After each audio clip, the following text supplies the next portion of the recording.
Première lettre à Timothée, chapitre 2. Avant tout, je recommande ceci. Il faut faire des demandes à Dieu, le prier, le supplier et le remercier pour tous les êtres humains. Il faut prier pour ceux qui nous gouvernent et pour toutes les autorités. Alors nous pourrons mener une vie calme et tranquille en étant fidèles à Dieu et en nous conduisant bien. Voilà ce qui est beau et ce qui plaît à Dieu notre Sauveur. Il veut que tous soient sauvés et arrivent à connaître la vérité. En effet, il y a un seul Dieu.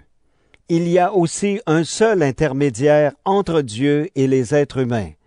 C'est un être humain, le Christ Jésus, qui a donné sa vie pour libérer tous les humains. C'est là le témoignage que le Christ a donné au moment fixé par Dieu. Et c'est à cause de ce témoignage que Dieu a fait de moi un messager et un apôtre. Il m'a chargé d'enseigner aux non-juifs ce qu'il faut croire et ce qui est vrai. Je dis la vérité, je ne mens pas. Je veux donc que les hommes prient partout, en levant les mains vers le ciel. Ils doivent le faire avec un cœur pur, en abandonnant toute colère et toute dispute. Je veux aussi que les femmes s'habillent correctement. Elles doivent avoir une tenue digne et simple, sans coiffure compliquée.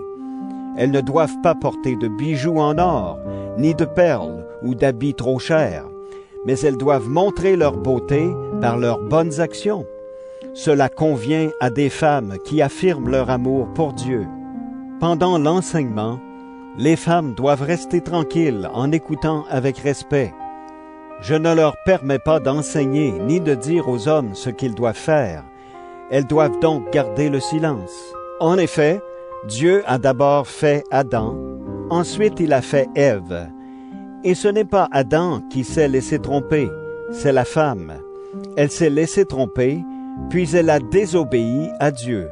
Pourtant, elle sera sauvée en ayant des enfants, mais à une condition.